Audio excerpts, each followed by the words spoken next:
Amém, irmãos? Estamos meditando a palavra. Livro de Lucas, capítulo 23. Vamos estar ali na partir do versículo 39. Livro de Lucas, capítulo 23. Vamos estar lendo a partir do versículo 39. Glória a Deus. Glória a Deus.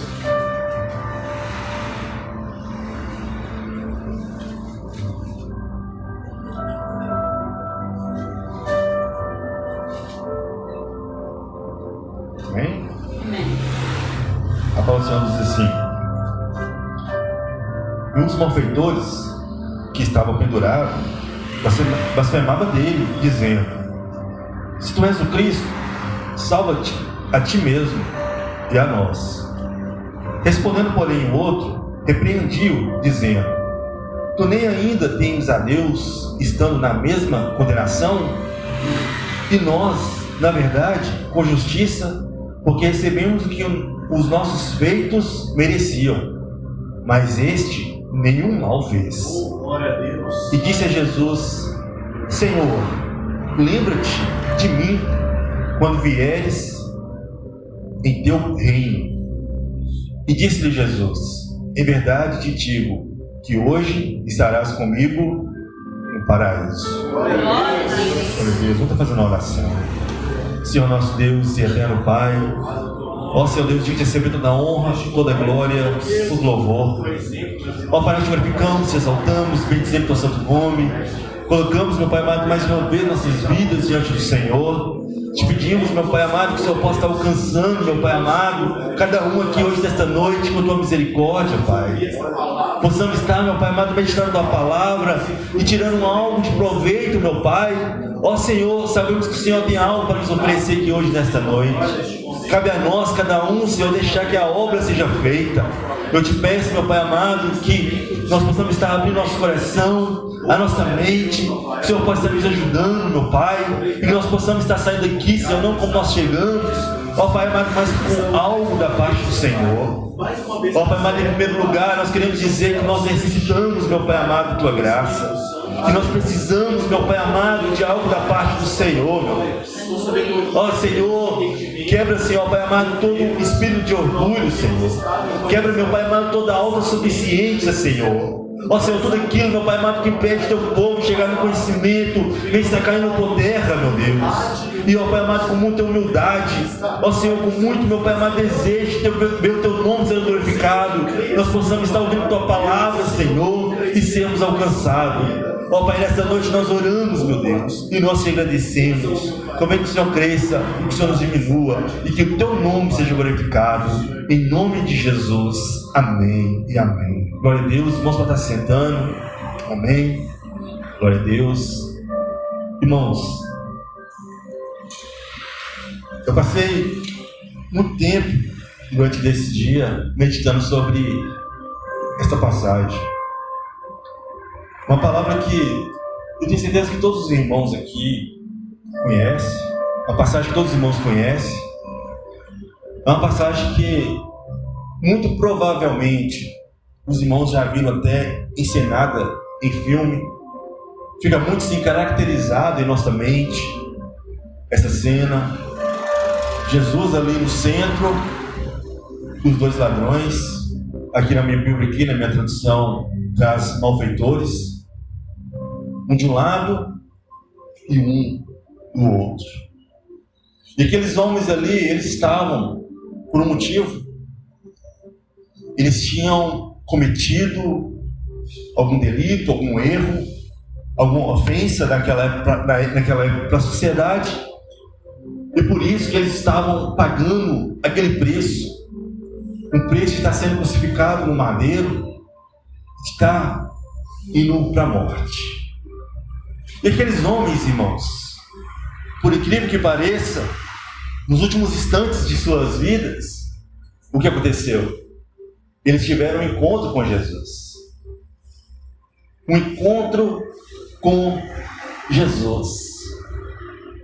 Nós podemos pensar sobre a vida daqueles homens, a caminhada da vida daqueles homens. Com certeza, eles eram israelitas. Eles eram homens que viviam e conheciam os caminhos de Deus. Porém, nenhum e nem outro seguiram este caminho. Nenhum nem outro fez aquilo que agradava a Deus. E naquele dado momento eles estavam do lado do Senhor Jesus. E isso, irmãos, transparece muito a nossa vida. Porque nós, às vezes alguém pode dizer assim, falar assim: ah, mas eu não cometi nenhum delito. Eu não pequei, eu não errei, a ponto de me ter que pagar um preço no qual que aqueles ladrões, aqueles malfeitores estavam pagando. Mas igreja, entendam, todos nós somos pecadores. Então, se nós formos olhar, todos nós também estávamos, ou muitos estão na mesma situação daqueles dois homens, principalmente no que diz respeito à decisão final de aceitar ou não aceitar Jesus como seu único e suficiente Salvador. Pela passagem da Bíblia, irmãos, nos mostra que aqueles homens, eles não estavam tendo o primeiro contato com Jesus ali naquela cruz. Com certeza, eles ouviram falar das proezas de Jesus, ouviram falar que Jesus tinha alimentado os famintos e sedentos, de uma sede e de uma fome que não era de pão. Jesus, irmãos, tinha curado, libertado e salvado. Quem sabe, irmãos, esses homens, eles eram próximos de alguém que tinha alcançado o favor de Jesus. Quem sabe alguém muito próximo deles era um cego e voltou a ter a visão porque teve um encontro com Jesus. Quem sabe eles tiveram alguém da sua própria família que estava passando uma necessidade, seja ela espiritual ou material, e que Jesus tinha os abençoado, e eles ouviram a falar de Jesus. E eles estavam vivendo algo que é terrível, irmãos, para todo homem, para toda a humanidade, que é o quê? Eles estavam afundando em seus pecados. E eles passavam ali, irmãos, por dois estágios que todo homem passa. Primeiro, a condenação aqui nesta terra. E que condenação é aqui nessa terra, irmãos? A primeira condenação que um homem sofre aqui nessa terra é a condenação pelo pecado. A palavra fala assim, ó: se o Filho vos libertar, verdadeiramente sereis livres. Aquele que não foi liberto dos pecados já está sendo condenado pelos seus pecados.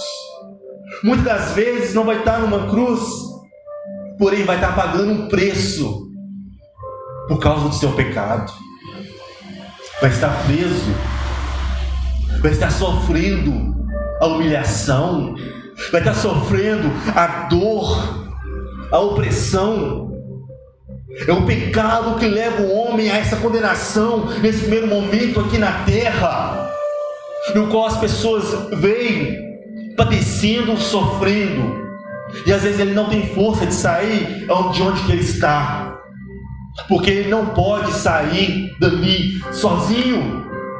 Aqueles homens que estavam ali, eles não podiam descer daquela cruz, eles estavam pagando pelos seus erros. Hoje é a mesma história, irmãos, a mesma situação. O homem, quando ele anda em seu pecado, assim como a Bíblia diz, ele está morto. Porque o preço do pecado é a morte. Muitas vezes não é morto, irmãos, fisicamente, o que pode sim coincidir na morte física, porém é morto espiritualmente. É um vazio de Deus que leva a pessoa a cada vez mais se afundar em vícios, leva a pessoa cada vez mais a estar andando por caminhos tortos. Uma pessoa no qual ela pensa somente em si mesmo por causa do pecado. Quantas pessoas, irmãos, estão presas no seu egoísmo, estão presas nas suas aparências, na sua forma de viver, porque aquele pecado já tomou conta da vida dela. E que nem nós estamos falando aqui, irmãos, só existe um caminho que pode livrar a pessoa disso. Somente Jesus. Somente Jesus. Só que a palavra nos fala também, irmãos, que cada um tem o quê? O livre-arbítrio. Aqueles homens que estavam lá de Jesus, eles não foram obrigados a aceitar Jesus. Eles não foram obrigados.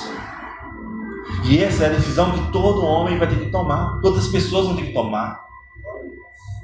Eu aceito Jesus como meu único filho de Salvador, ou eu não o aceito como meu único e suficiente Salvador? Meu Jesus. Aquele, irmãos, que aceitar Jesus como seu único e suficiente Salvador, eles têm vida com abundância. A palavra nos fala dessa forma. Por quê, irmãos? Porque Cristo, com seu sangue, ele vence o pecado. O sangue de Jesus nos purifica de todo o pecado. O sangue de Jesus, ele é capaz de tornar as nossas vestes mais brancas que a alva. Com o sangue de Jesus, irmão, nós somos revestidos. E nós podemos nos tornar o quê? Uma nova criatura. Nós deixamos de fazer aquelas coisas que nós fazíamos antes. E nós nos tornamos livres. Aquele que entrega a sua vida a Jesus, Jesus fala assim: hoje você tem um encontro comigo. E esse encontro que você tem comigo, você vai poder cear comigo todos os dias. Glória a Deus. Quando nós vamos lá em Apocalipse, Deus fala assim: eis que estou à porta e bato. Se vós abrir o seu coração, eu entrarei e cearei contigo, e você ceará comigo. Jesus, irmão, será o nosso Deus, e nós seremos o teu servo. Então todos os dias nós vamos estar ceando com Jesus. Então nós vamos ser livres. Mas Jesus não força ninguém a ter essa postura. Jesus não força ninguém a estar aceitando Ele. E existe aquele outro caminho no qual a pessoa ela escolhe viver por si mesma, os seus próprios deleites, os seus próprios caminhos. E para nós sermos mais direto, a pessoa ela escolhe viver as consequências dos seus delitos. Ela vai pagar, irmãos, um preço aqui mesmo nessa terra. A palavra nos fala no livro de Gálatas, capítulo 6, capítulo 7, assim: não erreis, Deus não se deixa esclarecer, porque tudo que o homem semear, isso também se fará. Não é questão, irmãos, de Deus ser bom ou não, porque Deus é justo. Se aquele que anda nos seus caminhos e faz a sua vontade é merecedor do bem de Deus, aquele que está longe do Senhor também, ele é alvo das consequências de uma vida pecaminosa. É por isso que nós vemos por aí muitas coisas acontecendo, igreja. É por isso que muitas vezes nós ligamos a nossa televisão e vemos notícia de até o pai matando o filho, filho matando o pai. É por isso que muitas vezes na rua da nossa casa nós vemos famílias destruídas, consequências do pecado. Nós vemos nações inteiras pagando o preço por causa do pecado. Não é porque Deus não quer intervir, não é porque Deus não é bom o suficiente para ir lá e abençoar e fazer o que Ele deve fazer, mas é porque, irmãos, Deus, Ele nos dá essa chance de segui-lo ou não. A palavra do Senhor, ela nos fala assim: eis que eu coloco diante de ti a bênção e a maldição. a bênção, irmãos, se nós fazermos tudo aquilo que Ele nos pede para fazer. E a maldição, se nós quisermos andar nos nossos próprios caminhos. Então nós temos essa escolha. Assim como aqueles dois homens que estavam ali do lado de Jesus naquela cruz, eles tiveram a sua escolha. As palavras daquele primeiro malfeitor foi muito clara. Ele usou de ofensa contra Jesus. Se és tu mesmo, Filho de Deus, por que não desce desta cruz e salva a ti mesmo? Ele blasfemava contra Jesus. Quantas pessoas hoje que blasfemam contra Jesus? Pessoas dizem que Jesus não vai voltar. Pessoas dizem que o nome de Jesus é uma fábula. Estão blasfemando contra o nome do Filho de Deus. Quantos até andam pelos seus próprios caminhos e até zomba de Jesus com cenas, irmãos, que é demonstrada para o mundo todo. Só que aqui, aquele homem, irmão, sabe o que me chama muita atenção aqui? É que alguém pode até dizer assim, falar assim, mas Jesus devia puni-los, né? Jesus devia fazer algo com essas pessoas que fazem isso, mas elas continuam fazendo e fazem cada vez mais. Mas Jesus, quando aquele ladrão, aquele malfeitor que estava na cruz, ele não direcionou nenhuma palavra para ele. Sabe por quê? Ele já estava sendo condenado aqui nessa terra. E ele teria uma condenação maior ainda para a eternidade toda. Mas aquele homem que exortou e que disse àquele outro,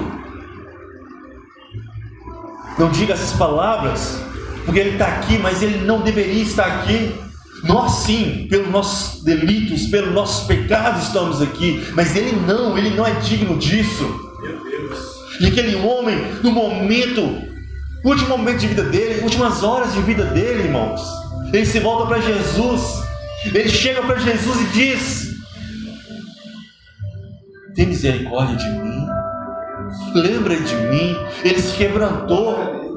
Naquele momento, aquele homem estava dizendo assim, ó, olha só, Jesus, eu sou pecador, eu não sou digno, eu estou aqui nessa cruz aqui porque eu mereço estar aqui, eu estou nessa situação porque eu fiz muitas coisas erradas, só que está do meu lado aquele que pode me salvar. Aleluia. E ele diz para Jesus: Senhor. Irmãos, esse Senhor, ele não é simplesmente um Senhor dito de qualquer forma, de qualquer maneira. Aleluia. Era um Senhor de arrependimento. Eu não sei se os irmãos estão conseguindo entender, mas aquele Senhor que saiu da boca daquele malfeitor era um Senhor de arrependimento. Era um Senhor no qual todo homem da face da terra deveria dizer. É um Senhor no qual eu e você, nós temos que dizer todos os dias, porque todos os dias nós temos que nos arrepender. É o Senhor, irmãos, o qual o Senhor, ele anseia que o homem diga. É o Senhor de quebrantamento. É o Senhor de renúncia. É o Senhor de deixar tudo para trás. Amém, meu Pai. Aleluia. É o Senhor no qual aquele homem diz: Senhor, lembra-te de mim quando vieres em teu reino. Glória a Deus. Quantas pessoas, irmãos, que estão vivendo aqui nessa terra, vivendo somente este reino. Comprar, vender, comer, beber, dormir, acordar, fazer seus negócios, crescer, desenvolver, às vezes fazer viagens, planos, vive somente aqui neste reino. Consegue projetar, irmãos, 6 meses, 1 ano, 5 anos, 10 anos, mas está vivendo somente neste reino. E se esquece que existe um outro reino, um reino que é muito maior do que este reino. Que não adianta nada, irmão, nós conquistar tudo nesse reino se nós não tivermos com Jesus. Se nós não entregarmos nossa vida para Jesus e viver aquilo que realmente vale a pena. É termos nosso nome escrito no livro da vida. Que realmente vale a pena, quando Jesus voltar, vou buscar a sua igreja, nós estamos juntamente com Ele. Glória a Deus. O que adianta, irmão, nós conquistar o mundo inteiro e perder nossa alma? O que adianta, irmãos, nós fazer negócio, sermos bem-sucedidos, ter o nosso nome em evidência, mas se Jesus não nos conhecer? Aquele homem, ele entendeu isso. E não é porque ele estava naquela cruz e estava a algumas horas de morrer, não. É porque ele entendeu, irmãos, que não tinha outro nome dado debaixo do céu no qual ele poderia se agarrar e ser salvo. Glória a Deus. Glória a Deus. Talvez aquele homem, se você perguntasse para ele se ele gostaria de ter mais alguns dias, anos de vida, ele diria que sim. Sabe para quê? Para fazer tudo diferente. Talvez aquele homem, ele tinha um filho, uma filha que ele gostaria de abraçar. Talvez aquele homem, ele tinha alguém que ele gostaria de até de pedir perdão. E ele sabia que ele não ia ter essa oportunidade de fazer tudo de novo. Hoje, irmãos, o Evangelho está sendo pregado. Se você tem a oportunidade de se arrepender do seu pecado, arrependa hoje. Amém. E faça diferente. Faça de forma que você possa estar glorificando o nome de Jesus. Oh, glória a Jesus. E aquele homem, irmãos, Jesus foi muito claro com ele. Em verdade digo que hoje estarás comigo no paraíso. O paraíso ainda não é a Nova Jerusalém, mas é um lugar de paz. É um lugar no qual aqueles que dormiram com Jesus aguardam a segunda vida de Jesus, no qual esses estarão primeiro e terão seu corpo transformado em glória. Irmãos, esse foi o primeiro estágio. Tiveram a condenação deles aqui na terra pelo seu pecado. Um passou lavado e remido pelo sangue do Cordeiro, o outro infelizmente não. O homem não tem que temer a morte. O homem tem que temer é o juízo final. Porque o juízo final, irmãos, se naquele dia ali, naquela sexta-feira, aqueles homens estiveram diante de Jesus e puderam se arrepender ou não, já foi, já passou.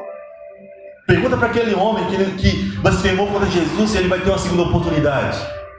Não. Mas só que vai chegar para ele o quê? O juízo final. Assim como vai chegar para todos nós. Irmãos, aqueles que estão lavados e remidos pelo sangue do Cordeiro, eles já são salvos. Glória a Deus. Assim como aquele homem que reconheceu Jesus como seu único Senhor e Salvador. Mas ai daqueles que não entregaram a sua vida para Jesus. E aqui, irmãos, a gente não fala de religião. Aqui a gente não fala de uma placa de igreja. Aqui a gente não fala de um homem instruído que está falando uma palavra que pensa que estudou e chegou em uma conclusão. Aqui nós estamos falando que a palavra de Deus nos fala e nos diz. E o juízo vai chegar para aqueles que não entregaram a sua vida para Jesus. E mais do que uma condenação, irmãos, de morrer fisicamente, vai ter uma morte eterna. E é essa que o homem tem que temer. Porque quantos hoje que vivem a sua vida e vivem por viver, até ganhei esse mundo todo, né? Mas o que adianta? Perde sua alma. E depois não adianta, irmãos, porque não vai ter mais jeito. Não vai ter mais jeito. E a condenação vai chegar para aquele homem, infelizmente, porque ele não entregou a sua vida para Jesus. Está aí a real necessidade de nós pregarmos o Evangelho para o maior número de pessoas que nós pudermos. Porque não vai ter justificativa, irmãos. Vai ter justificativa para aquele homem aquele dia? Claro que não. Ele estava nos seus últimos dias, minutos de vida, horas de vida, ele estava diante daquele que poderia salvá-lo, mas ele não quis. E para tanto quanto os outros que nós pregar e falar do amor de Cristo, para eles também não terão justificativa se eles não aceitarem. Por isso nós precisamos pregar o Evangelho, para que o maior número de pessoas sejam salvos. Aleluia, Deus. Mas também para cumprirmos a palavra de Deus. Deus nos chamou para cumprir o seu ritmo. Oh, glória. Então vai, em nome do Senhor Jesus Cristo. Nós não somos melhores do que aqueles homens. Mas às vezes nós até nos colocamos melhores do que eles, né? Mas nós não somos melhores que eles. Um dia nós estávamos na mesma situação que aqueles malfeitores. Só que qual foi a sua decisão? Foi entregar sua vida para Jesus? E viver o reino de Deus? Ou foi blasfemar contra Jesus e viver uma vida infeliz? Nós não devemos forçar ninguém a nada também. Jesus não forçou aqueles homens a nada. Mas o nome de Jesus, ele tem o poder de transformar um homem que teve a sua vida perdida em um homem que foi salvo. Glória a Deus. Jesus teve o poder de transformar a sua vida, que era uma vida perdida, em algo de valor. Assim como Jesus pode transformar a vida de muitos e milhares que estão por aí. Assim como Deus pode transformar a vida daquele que acha que não pode mais. Jesus pode, igreja. E se Jesus pode transformar a vida de um homem malfeitor que estava na cruz do Calvário e conseguiu ser regenerado, Deus não pode transformar a vida daquela pessoa que às vezes a gente olha para ela e não dá nada por ela? Claro que pode. Glória. Então, irmãos, vamos ter primeiro a nossa salvação em Cristo, amém? Aleluia. Mas vamos pregar o Evangelho também para o maior número de pessoas. Glória a Deus. Essa palavra que o Espírito vai colocando no coração. Vamos estar firmes, irmãos, no nosso propósito, na rocha que é o Senhor Jesus.